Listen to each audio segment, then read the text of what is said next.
सुप्रभात बच्चों।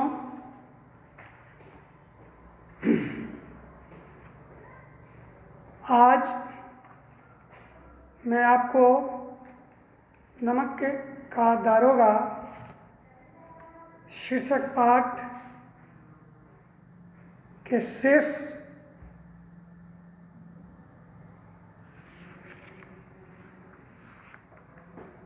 बातों की ओर, शेष खंडों की ओर लेकर जाता हूँ।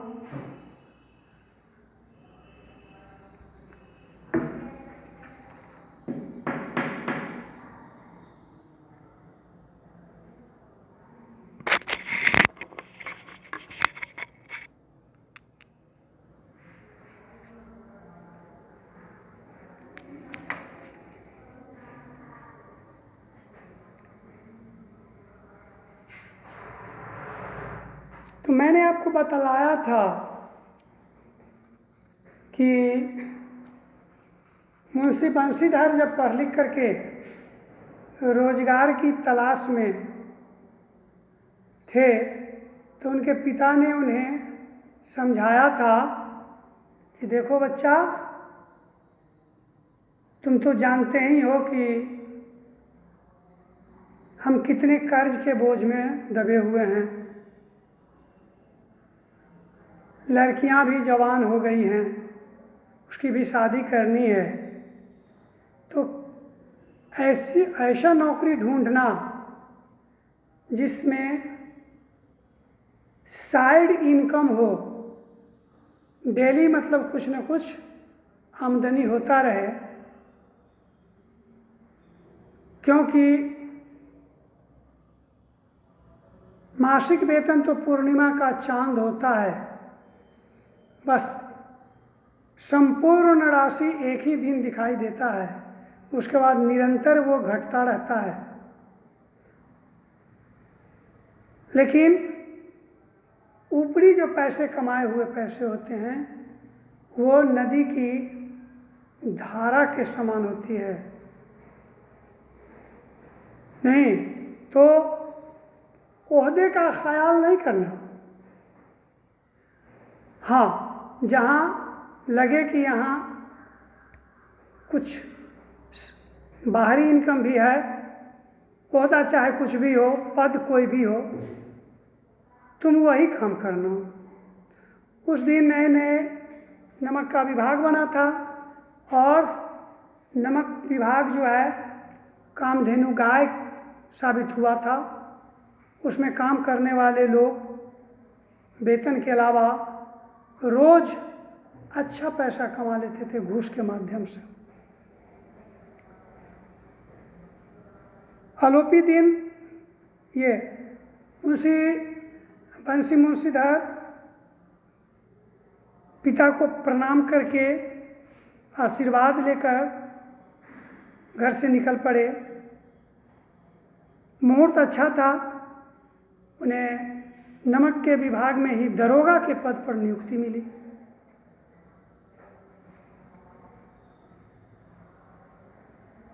और दरोगा को तो ऊपरी आय का तो कोई ठिकाना ही नहीं रहता है। वृद्ध मुंशी जी को ये जब समाचार मिली तो फूले न समाये, अर्थात इतनी खुशी हुई कि मत पूछो। अब देखिए, एक वाकया हुई कि सर्दी के दिन थे, रात का समय था, नमक के सिपाही चौकीदार सभी गहरी निद्रा में सो रहे थे। यद्यपि मुंशी बंशीधर को इस विभाग में आए हुए मात्र 6 महीने हुए थे, लेकिन इतने ही समय में यह अपने व्यवहार, कर्मठता, कार्यकुशलता और उत्तम विचार के कारण सारे स्टाफ और अफसरों का दिल जीत लिया था, मनमोहित कर लिया था। अफसर लोग उन पर बहुत विश्वास करते थे।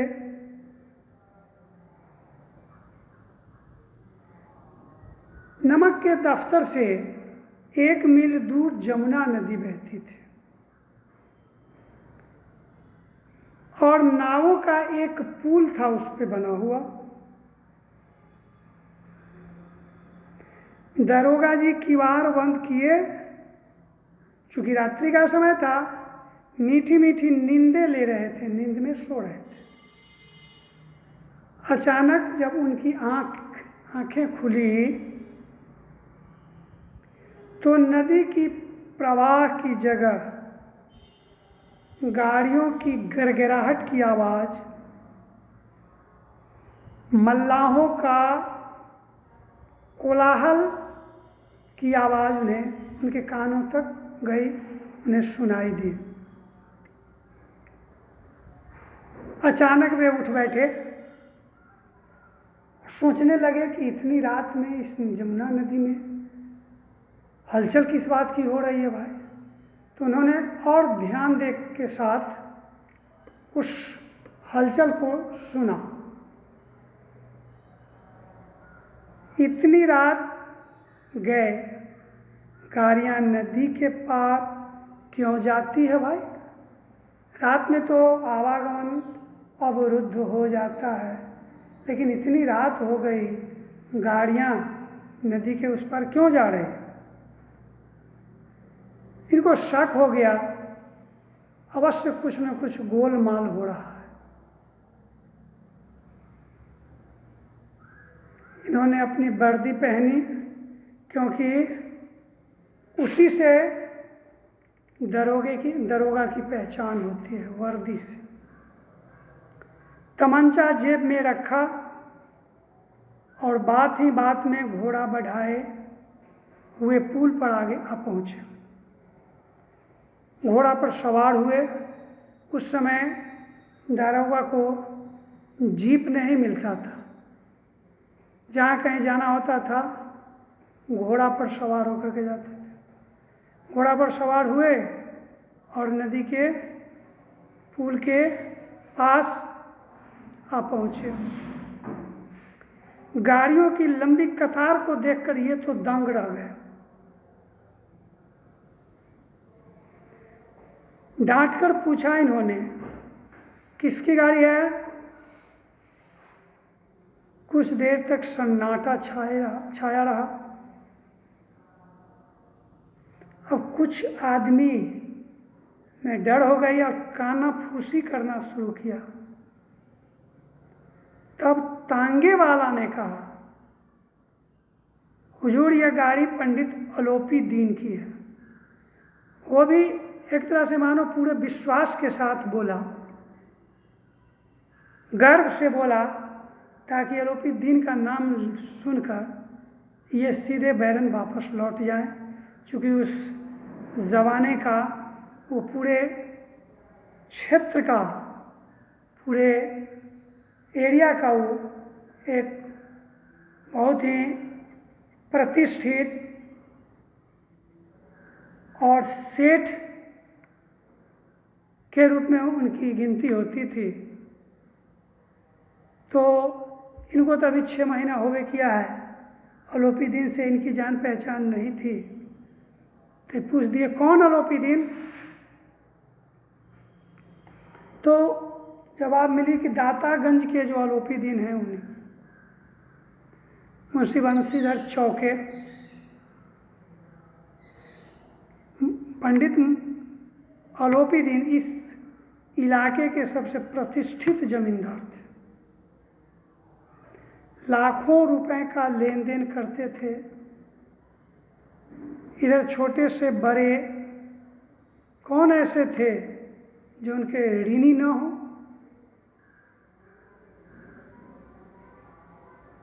अंग्रेज अफसर भी उनके इलाके में शिकार खेलने के लिए आते थे।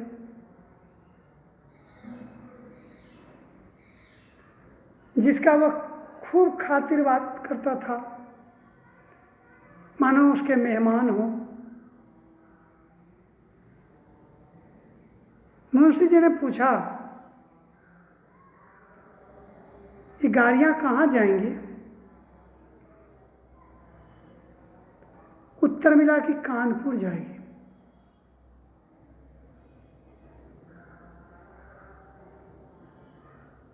लेकिन यह प्रश्न करना बाकी था कि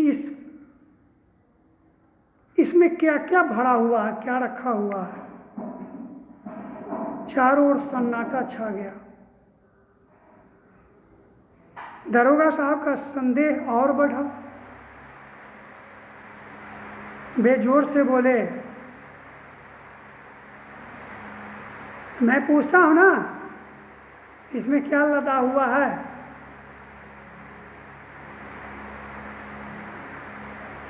जब इस बार भी कोई उत्तर न मिला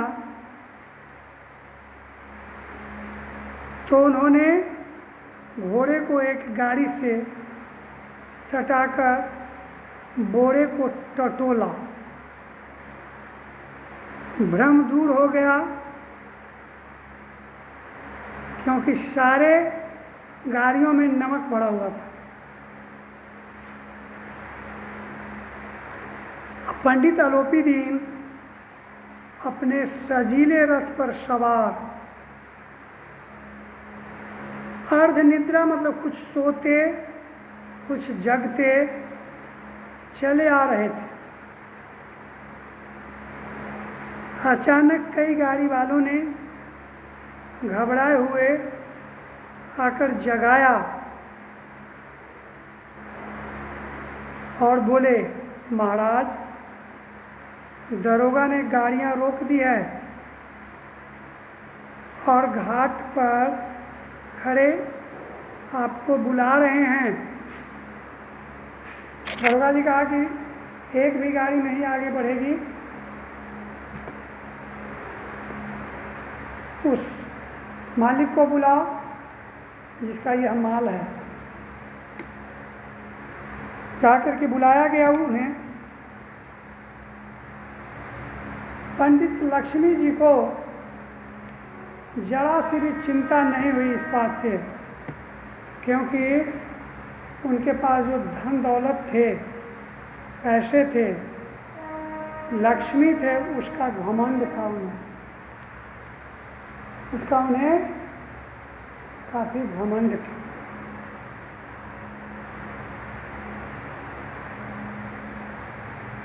न्याय और नीति तो सब लक्ष्मी के ही खिलौने हैं। इन्हें वे जैसे चाहते हैं वैसा न चाहते हैं। तो लेटे ही लेटे गर्व से बोले, चलो हम आते हैं। यह कर पंडित जी ने बड़ी निश्चितता से पान के बीड़े लगाकर खाए, फिर लिफाफ ओढ़े हुए दरोगा के पास आकर बोले, बाबूजी कहिए, मुझसे ऐसा कौन सा अपराध हुआ कि गाड़ियां रोक दी गई?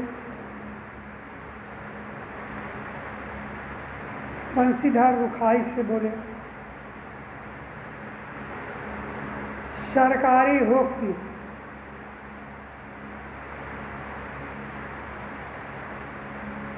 आलोपीदीन ने हंसकर कहा, हम सरकारी हुक्म को नहीं जानते और न सरकार को। हमारे सरकार तो आप हैं। हमारे सरकार तो आप हैं।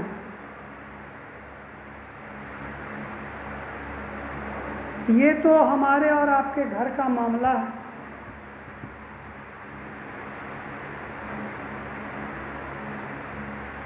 हम कभी आपसे बाहर हो सकते हैं भला? आपने व्यर्थ ही कष्ट उठाया।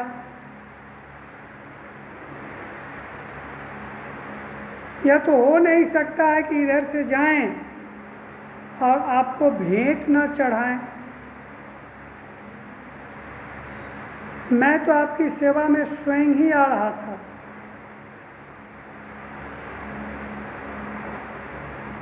लेकिन उनके इस चापलूसी नुमा बात से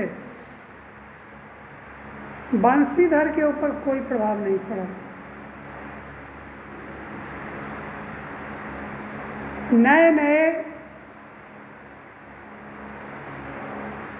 युवा दारोगा थे, पहली पहली उनकी नियुक्ति यहीं हुई थी,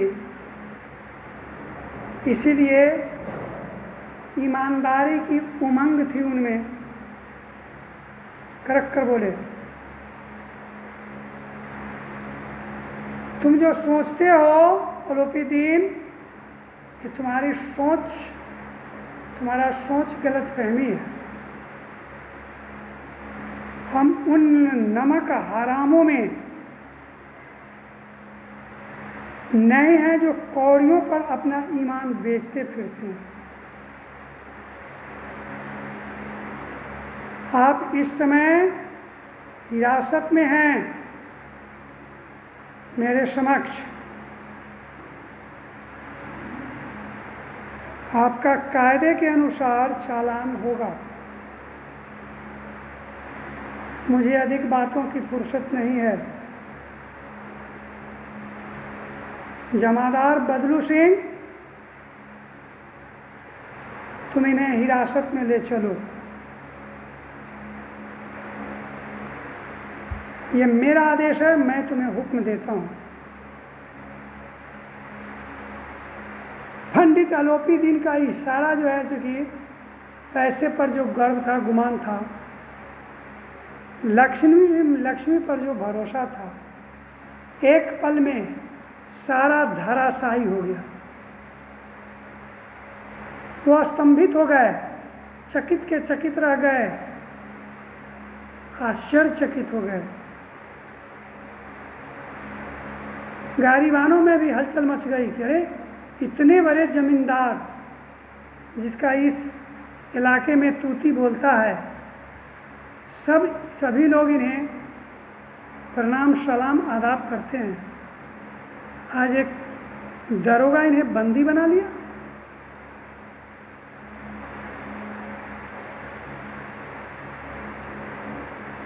गारीबानों में हलचल भी मच गई। पंडित जी के जीवन में कदाचित यह पहला ही अवसर था कि ऐसी कठोर बातें सुननी पड़ी उन्हें। अपने जीवन में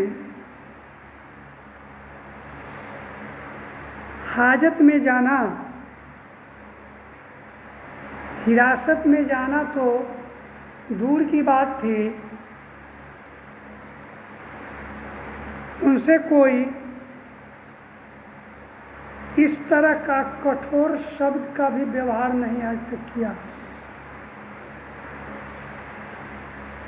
जो आज उन्हें सुननी पड़ी।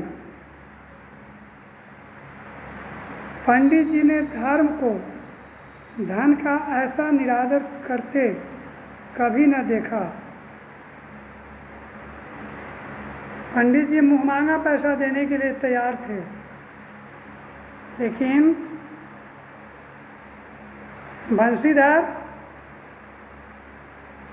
सारे पैसे को वह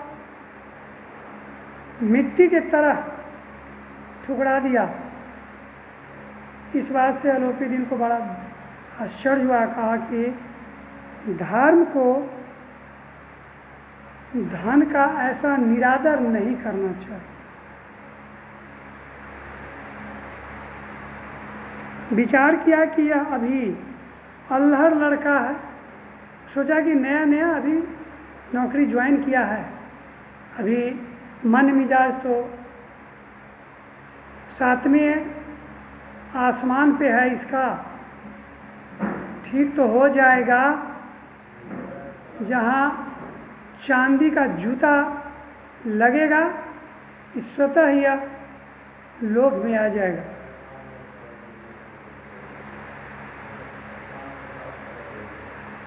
विचार किया कि अभी अल्हड़ लड़का है, मोह माया के जाल में अभी नहीं पड़ा है।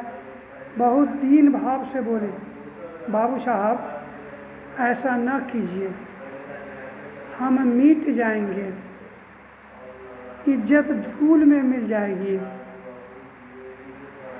ये हमारा अपमान करने से आपको क्या मिलेगा?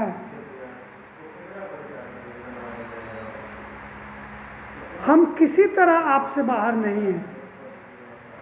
आपका जो आदेश होगा मेरे सर, मैं उस आदेश को अपने सर पे रखूँगा। आदेश तो दीजिए, लेकिन ऐसा काम नहीं कीजिए, हाँ नहीं तो जिंदगी भर का बना बनाया हुआ इज्जत प्रतिष्ठा सदा के लिए मिट जाएगा। इस इलाके में जो मेरा प्रतिष्ठा है वो प्रतिष्ठा मिनटों में धुल जाएगी। इसलिए बाबू साहब कृपया ऐसा न कीजिए।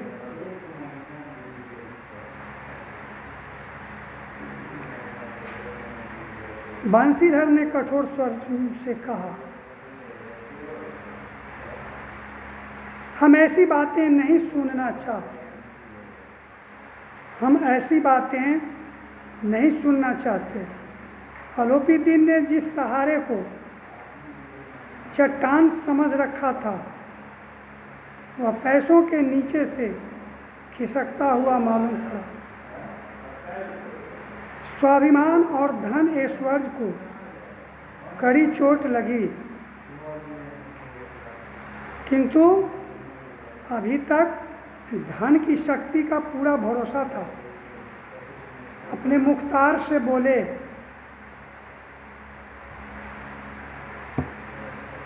लाला जी 1000 के नोट बाबू साहब को भेंट कर दो।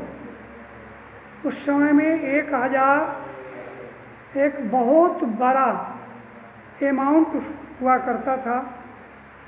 इनको विश्वास हुआ एक ही बार 1000 रुपये में दे दूंगा, तो शायद ये सब बात नहीं होगी।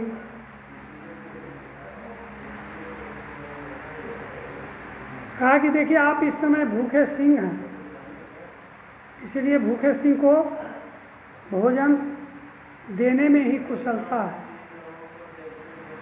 बंशीधर ने गर्म होकर कहा, 1000 नहीं,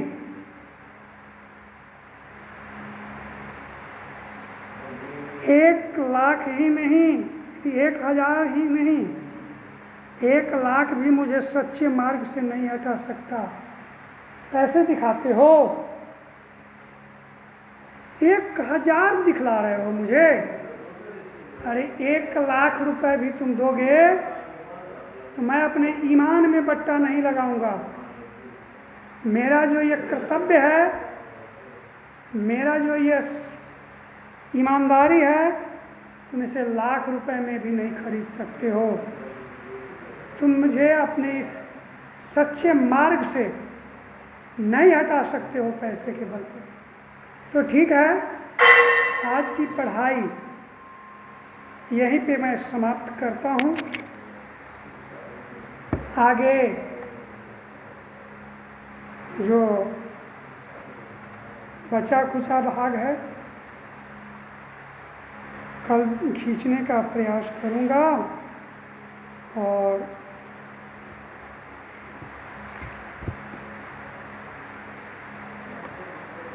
अब मैं आपसे